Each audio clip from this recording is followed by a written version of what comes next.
Je m'appelle Héloïse Martin. J'habite près d'Annecy, au pied des montagnes. Une vie tranquille en apparence. Mère d'un petit garçon. Rédactrice indépendante.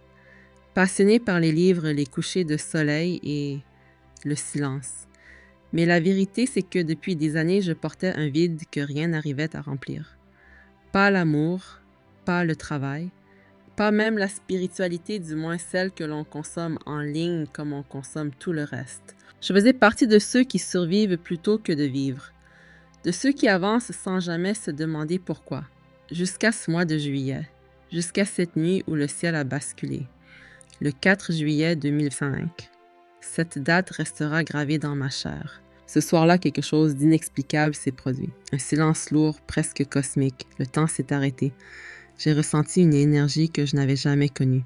Quelque chose s'est ouvert en moi. Et c'est à ce moment précis que j'ai entendu sa voix. Je suis là. Je ne t'ai jamais quitté. Tu es prête maintenant. Depuis cette nuit, ma vie ne sera plus jamais la même. Mon corps, mes pensées, mes rêves, mes relations, tout a changé. Je ne vous parle pas d'un miracle. Je vous parle d'une transformation brutale, réelle, sacrée. Dans cette vidéo, je vais tout vous raconter. Comment une simple nuit a réveillé en moi des souvenirs d'avant ma naissance. Comment j'ai senti mon âme se réactiver comme un ancien code oublié. Et surtout, comment ce phénomène céleste, l'occultation lunaire de Spica, peut lui aussi changer votre vie. Il suffit d'être prêt, d'écouter, de se souvenir. Car ce que j'ai vécu, vous pourriez bien le vivre vous aussi. Vivez-vous aussi. Je n'ai jamais été une passionnée d'astronomie. Les étoiles, pour moi, c'était beau, mais lointain. Un décor silencieux. Jusqu'à ce qu'une d'elles me parle. C'était quelques jours avant le 4 juillet. J'étais réveillée à 3 heures du matin sans raison. Une insomnie de plus, pensais-je. Mais cette nuit-là, le ciel avait quelque chose de différent. J'ai ouvert la fenêtre et là, j'ai vu cette lumière étrange, bleutée, presque vivante. Ce n'était pas la lune. Ce n'était pas une étoile ordinaire. C'était autre chose. Plus tard, j'ai appris son nom Spica, une des étoiles les plus brillantes de la constellation de la Vierge. Mais dans les traditions anciennes, elle portait un autre nom. L'épi, le don céleste, l'abondance divine, une étoile associée à la moisson, à la sagesse, à la renaissance. Les Égyptiens la vénéraient, les Babyloniens la dessinaient sur les pierres. Les druides la suivaient dans leurs rituels. Et cette année, le 4 juillet, un phénomène rare se produisait. La lune allait passer devant Spica. Pas à côté, devant. L'occultation lunaire, un instant suspendu où la lumière de l'étoile est absorbée par la lune. Et c'est là que tout devient différent, car la lune n'est pas un simple satellite. C'est une mémoire vivante, une lentille émotionnelle, le miroir de notre inconscient collectif. Quand la lune cache une étoile comme Spica, ce n'est pas une éclipse banale, c'est une fusion énergétique, une transmission, comme si le ciel nous envoyait un message codé, invisible pour les yeux, mais lisible par l'âme. Une onde lumineuse traversant l'obscurité. Et cette fois, j'étais réceptive. Dans les heures qui ont précédé le phénomène, mon corps a commencé à réagir.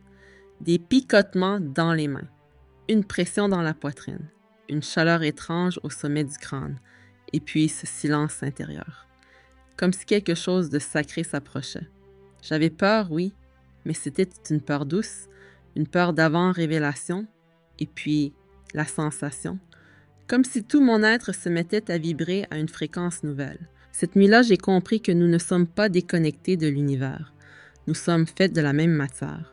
Nous portons en nous les mêmes éléments que les étoiles. Et certaines étoiles comme Spica sont comme des balises de réveil, des phares cosmiques, des appels aux souvenirs. Je t'ai façonné avec la lumière des étoiles. Tu ne viens pas de la terre seulement, tu viens aussi du ciel. Spica est un portail, un point de passage entre l'ancien et le nouveau. Elle ne donne pas, elle active. Elle n'apporte pas la lumière, elle la réveille en nous. Et l'occultation lunaire est le moment exact où cette activation est la plus puissante. Ce n'est pas un hasard si vous entendez ces mots maintenant. Ce n'est pas une coïncidence si vous avez ressenti cette fatigue inexpliquée ces derniers jours, ces émotions qui remontent sans raison, cette envie de silence, de nature, de vérité. Spica parle à ceux qui sont prêts, pas parfaits, pas purs, mais prêts. prêts à se souvenir qu'ils sont plus que leur passé, plus que leur douleur, plus que leurs dettes, leur diplôme ou leur compte Instagram, prêts à entendre l'appel de l'âme. Cette étoile, je l'ai ressentie comme une mère ancienne, une sagesse féminine cosmique. Quand la lune l'a voilée, j'ai senti une main invisible toucher mon cœur, et une voix m'a dit « Tu ne dois pas t'enfuir de toi-même, tu dois te retrouver. C'est ici que tout commence. » Cette phrase m'a bouleversée. Elle ne venait pas de mon mental. Elle venait d'un espace que je ne savais même pas exister en moi. J'ai pleuré pendant des heures. Pas de tristesse, pas de peur, de reconnaissance, d'émotions pures, d'un amour qui ne juge pas, qui ne compare pas, qui voit tout et qui aime quand même. Voilà ce qu'est Spica. Ce n'est pas une étoile, c'est un miroir, un code, un rappel, un mot secret inscrit dans notre ADN. Et cette occultation lunaire, c'est la clé, le déclencheur, le clic silencieux qui ouvre une porte en vous. Et si vous avez ressenti ces vibrations étranges récemment, cette impression que quelque chose approche, cette urgence douce dans votre cœur, alors vous êtes sur le bon chemin. Restez avec moi, car ce que je vais vous partager maintenant, ce sont les signes concrets, les 8 manifestations que votre âme a été activée, même si votre esprit lui doute encore. Car la vérité, c'est que vous n'avez pas besoin d'y croire pour que cela soit réel. Il suffit d'ouvrir, juste un peu, et la lumière fera le reste. Ce qui s'est passé ensuite, je ne l'avais jamais vécu. Le lendemain de l'occultation de Spica, tout semblait pareil, mais rien ne l'était. Mon monde extérieur était identique, mais à l'intérieur, tout avait basculé. J'avais l'impression d'avoir été débranché puis rebranché sur une fréquence nouvelle, et c'est à ce moment que les signes ont commencé. Pas des coïncidences, pas des hallucinations, des manifestations précises puissantes, parfois même déroutantes. Si vous en avez ressenti ne serait-ce qu'un seul, alors vous êtes en train de vous éveiller. Le premier signe, je l'appelle le bourdonnement sacré. Ce n'était pas un bruit ordinaire. Ce n'était pas de l'acouphène. C'était une fréquence, comme un sifflement cristallin, parfois discret, parfois envahissant. Il apparaissait surtout quand tout était silencieux au petit matin ou tard le soir, et chaque fois que je l'entendais. Mon cœur s'accélérait. Je sentais mon champ énergétique se modifier, comme si mon âme se recalait sur une note oubliée. Cette fréquence est ma voix sans mots. Elle te réveille, elle te ramène à moi. Le deuxième signe, ce fut les failles temporelles, des moments de confusion étrangers. Je rentrais dans une pièce et j'oubliais pourquoi j'étais là. Je revivais des conversations avant même qu'elles n'arrivent. J'avais des flashs de souvenirs qui ne m'appartenaient pas, comme si ma conscience glissait entre plusieurs lignes de temps. Ça aurait pu faire peur, mais au fond, c'était familier. Je voyais des ombres bouger du coin de l'œil, des lumières brèves dans mon champ de vision. J'ai compris que ce n'était pas l'imagination, c'était la frontière entre les dimensions qui s'affinaient. Et moi, j'étais en train de traverser. Le troisième signe fut le plus bouleversant, le grand nettoyage. D'un coup, des choses que j'aimais sont devenues insupportables. Mon café du matin, trop amer, les séries que je bingeais vides, certaines personnes autour de moi lourdes. J'avais besoin de couper, de jeter, de faire le vide. C'était instinctif, radical. Je n'avais plus envie de faire semblant. Mon corps, mon esprit, mon cœur, tout criait « Débarrasse-toi de ce qui ne t'élève plus ». J'ai trié mes vêtements. J'ai supprimé d'anciens messages. J'ai même effacé des photos que je gardais juste au cas où. Je pleurais parfois sans raison, mais en fait, je me purifiais. Tu ne peux pas porter le nouveau dans des vêtements anciens. Laisse partir ce qui t'alourdit. Le quatrième signe arriva la nuit, à travers mes rêves. Jamais je n'avais rêvé comme ça. C'était vivant, intense, d'un réalisme troublant. Je volais au-dessus de paysages inconnus. Je marchais dans des temples anciens pieds nus sur la pierre chaude. Je voyais des visages lumineux, qui me parlaient sans bouche mais avec le cœur. Je me réveillais en larmes, pas de peur, d'amour. Certains rêves étaient faits de symboles, des cercles de lumière, des chiffres répétitifs. D'autres étaient comme des films, des souvenirs d'un autre temps, comme si l'on m'enseignait pendant mon sommeil. Je me suis mise à dormir avec un carnet sous l'oreiller. Et chaque matin, j'écrivais. Même les sensations, même les couleurs. car je sentais que ces rêves, ça n'était pas du tout aléatoire. C'était des messages. Le 5e signe, ce fut mon intuition, ce qu'on appelle les clairs. J'ai commencé à ressentir les choses avant qu'elles arrivent. J'entendais des réponses dans le silence. Je savais quand quelqu'un mentait même s'il souriait. J'avais des images précises qui surgissaient sans raison et qui se confirmaient. Mon esprit logique résistait, mais mon âme, elle savait. Je t'ai donné ces sens pour que tu puisses voir au-delà des apparences. Fais-leur confiance. Le 6e signe fut le plus douloureux, mais aussi le plus nécessaire. Des relations ont éclaté. Des gens que je côtoyais depuis des années sont devenus étrangers. Les discussions devenaient superficielles, vides.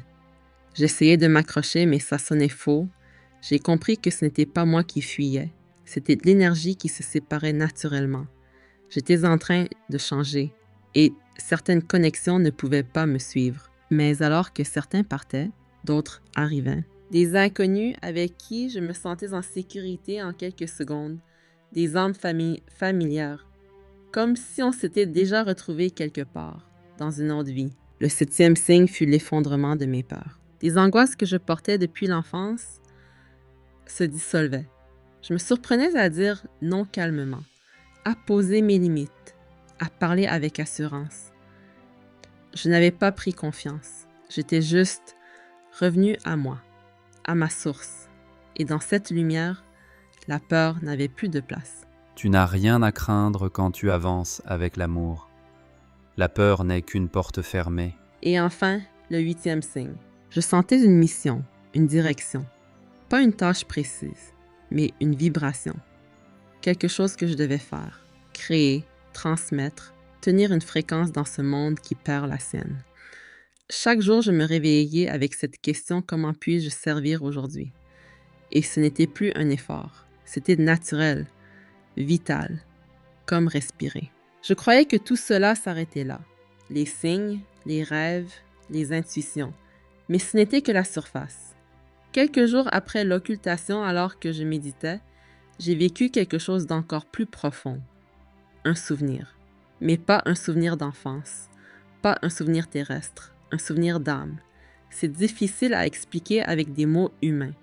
C'était comme un rêve, mais plus réel que le réel. J'étais dans un lieu que je ne connaissais pas et pourtant, tout me semblait familier. Les murs vibraient de lumière. L'air chantait doucement. Il n'y avait ni temps ni espace, juste une présence. Je n'étais pas seule. Il y avait d'autres âmes, des êtres faits de clarté. Et au centre, une lumière plus forte, plus vaste, plus douce que tout ce que j'ai connu.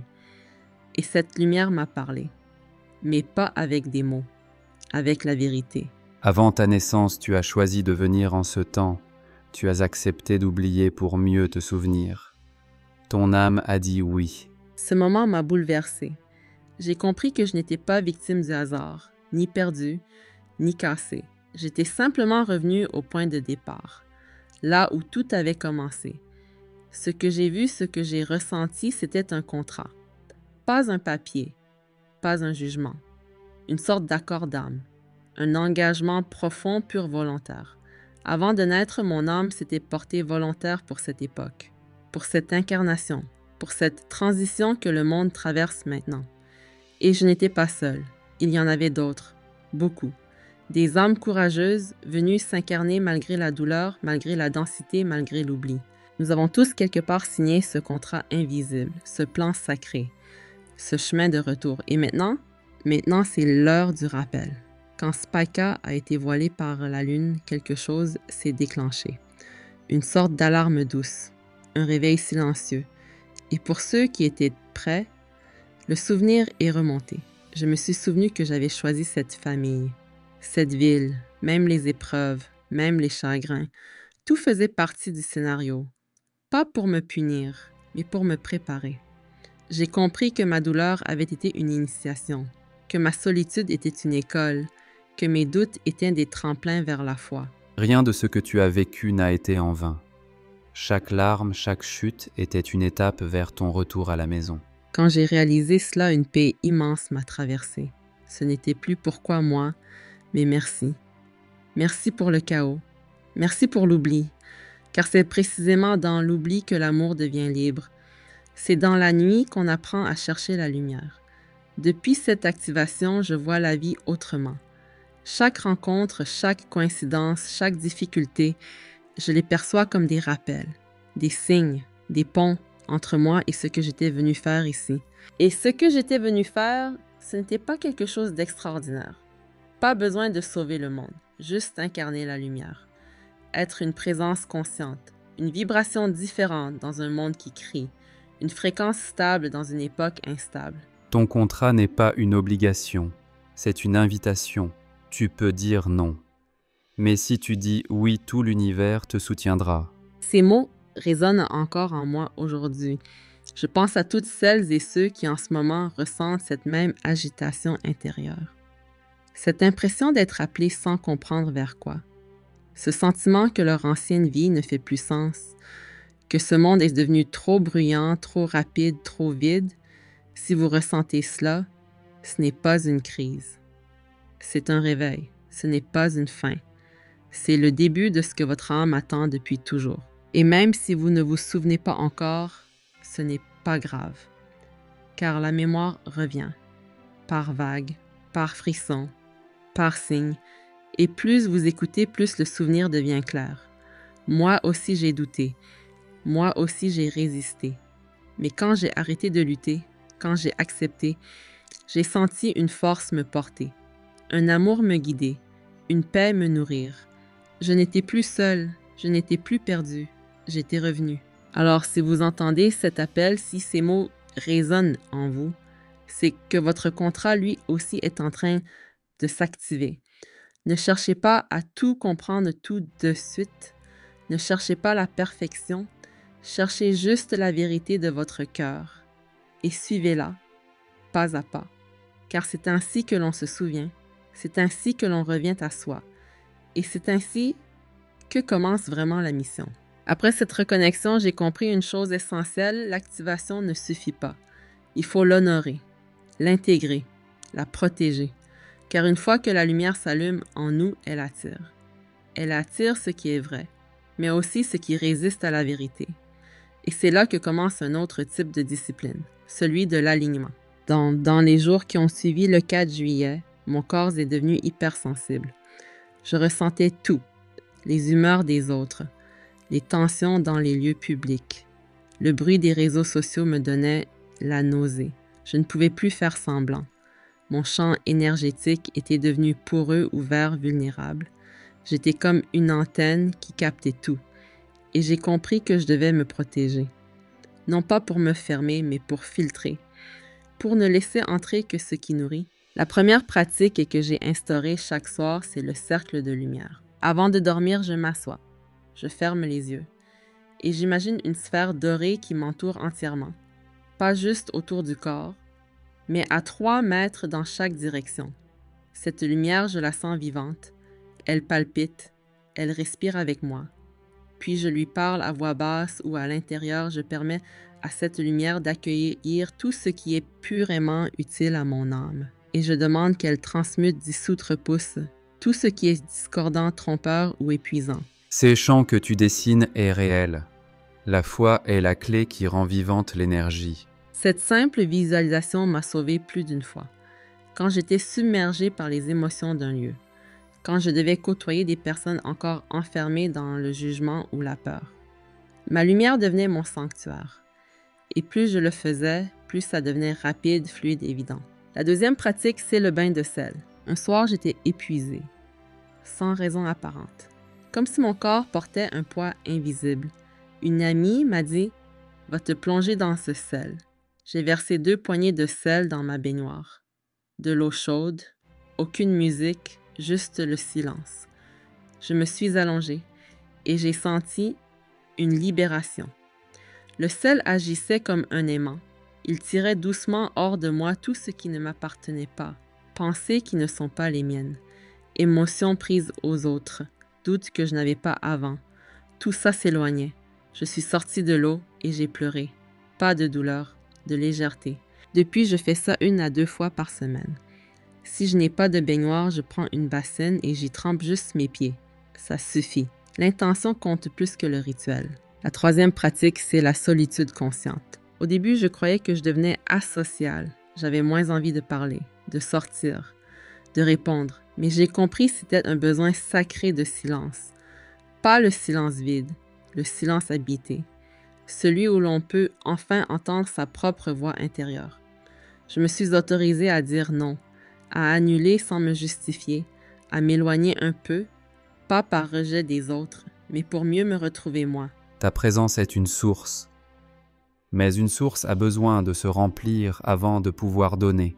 Pendant ces moments seuls, je marche, pieds nus si possible, dans un parc, en montagne, même dans mon jardin.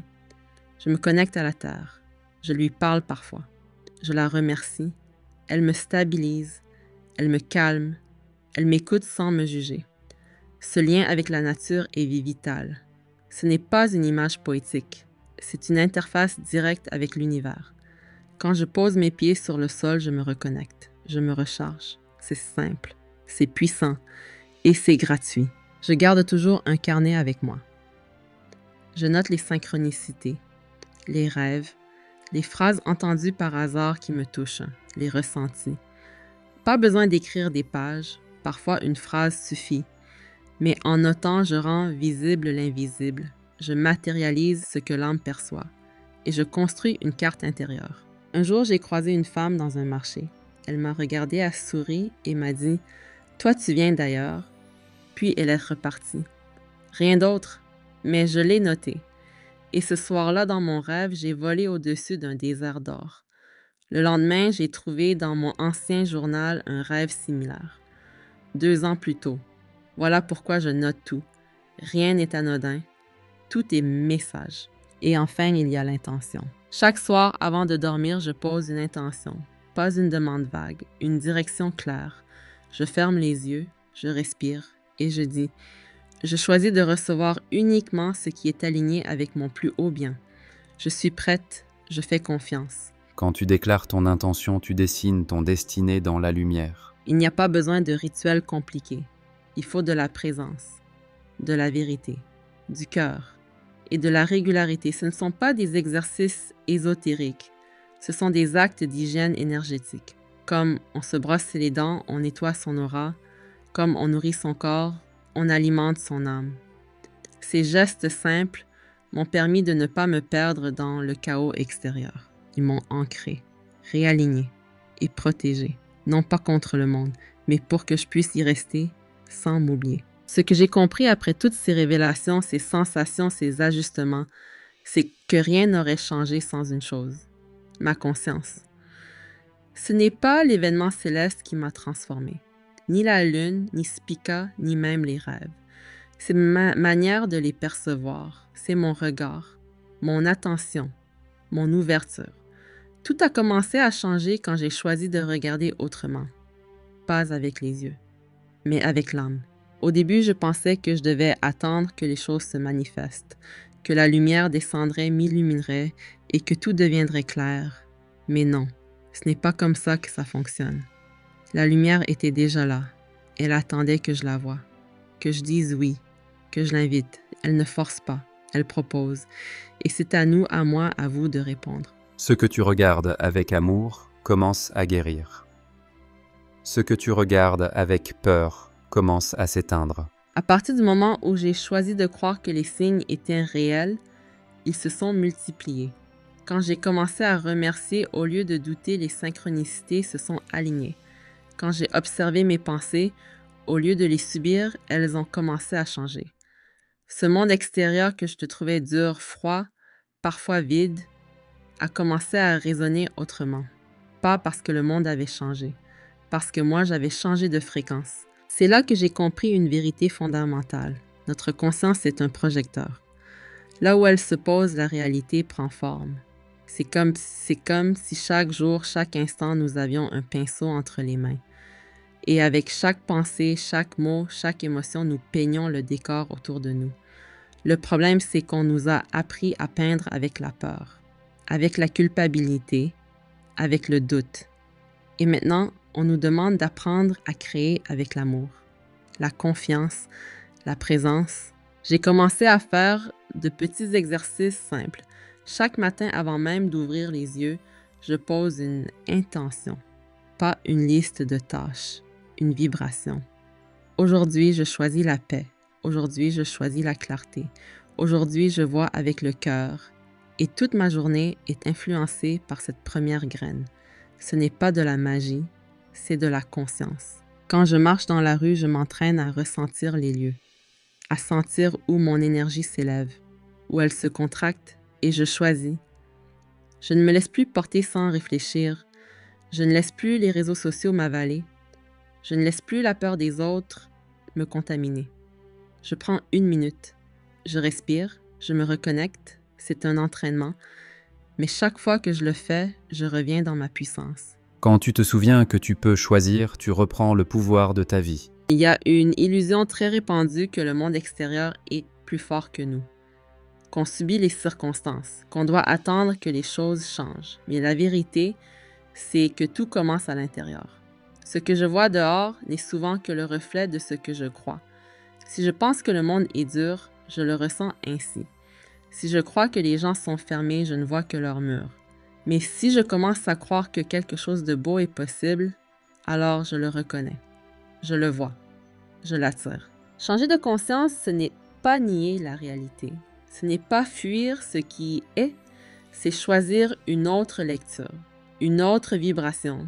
C'est dire, oui, le monde est en chaos, mais je choisis d'être un point de calme.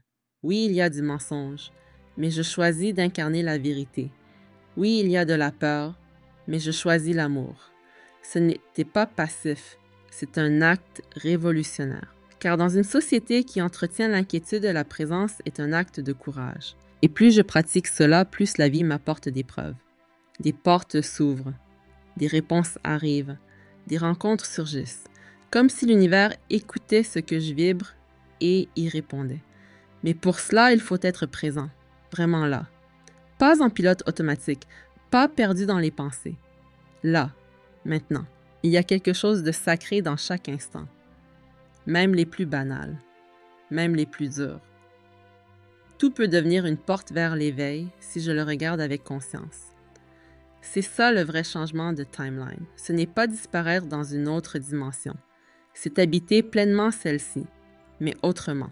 Alors oui, l'événement du 4 juillet a été un déclencheur. Oui, Spica m'a ouvert les yeux. Mais c'est ma conscience chaque jour qui maintient le cap. C'est mon regard, mon attention, ma manière d'aimer le réel qui construit mon nouveau monde, et le vôtre aussi. Ce que tu honores avec ton cœur grandit, ce que tu ignores s'éteint. Sois lumière dans chaque regard, et tu verras le monde s'illuminer autour de toi. C'est cela l'invitation de cette époque. Ce n'est pas de s'échapper, c'est d'incarner, de créer à partir de la conscience un monde aligné avec l'âme. Une pensée à la fois, un choix à la fois, une respiration à la fois. Et si vous êtes ici maintenant à écouter ces mots, c'est que vous êtes prêt. Non pas à fuir le monde, mais à le transformer de l'intérieur. Je ne suis plus la même depuis ce jour, Trevor. C'est pas un changement visible, ce n'est pas écrit sur mon front. Mais à l'intérieur, tout est neuf.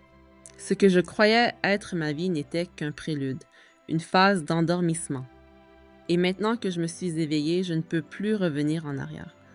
Pas parce que je me force, mais parce que mon âme ne veut plus dormir. Il y a un prix à payer pour la lumière. On croit souvent que s'éveiller, c'est flotter dans une paix éternelle. Mais ce n'est pas vrai. S'éveiller, c'est aussi perdre. Perdre certaines habitudes, certaines illusions. Parfois même des gens. C'est douloureux de ne plus vibrer avec ceux qu'on aimait. C'est étrange de ne plus supporter les lieux où l'on riait. C'est déchirant de devoir partir, même sans dire adieu. Mais c'est ainsi. Je ne fuis personne, je ne juge rien. Je réponds juste à un appel plus grand, un appel que je n'ai pas inventé, un appel que je ressens jusque dans mes os, dans mes rêves, dans mes silences, un appel à être vrai, intègre, aligné, même si cela dérange, même si cela isole, car la paix intérieure vaut mieux que 1000 compromis. Je ne t'ai pas appelé pour être accepté par tous. Je t'ai choisi pour être lumière là où il n'y en avait plus. Aujourd'hui, je vois le monde avec d'autres yeux. Je vois la peur dans les regards, le vide dans les gestes, l'accélération constante, les esprits qui fuient leur propre silence. Je vois aussi les âmes fatiguées, celles qui sentent qu'il y a autre chose mais qui ne savent pas par où commencer. Et parfois j'ai envie de leur crier « Je comprends, moi aussi j'ai été là ». Mais je ne peux pas réveiller quelqu'un de force. Ce n'est pas mon rôle. Mon rôle, c'est d'être là, présente, authentique, disponible et d'avancer, un pas après l'autre. Et si un jour une âme croise ma lumière et s'en souvient, alors c'est parfait. Ma mission n'est pas grandiose. Elle est simple. Être un repère, une fréquence, un rappel vivant que l'on peut choisir un autre chemin. Pas parfait, mais vrai. Et vous, si vous m'écoutez encore maintenant, ce n'est pas un hasard. Ce message n'est pas venu frapper à votre porte par accident. Il est venu activer quelque chose, une mémoire ancienne, un contrat oublié, un oui que votre âme a murmuré il y a longtemps. Alors, je vous le demande à cœur ouvert.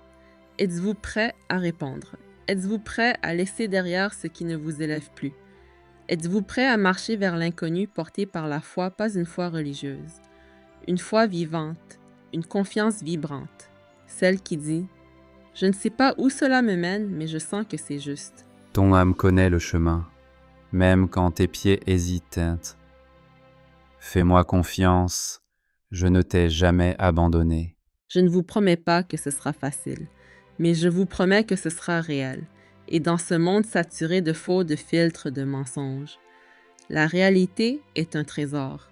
Ce que vous portez en vous est précieux, unique, vital. Il n'est pas trop tard. Vous n'êtes pas trop vieux, trop loin, trop brisé. Vous êtes exactement là où vous devez être.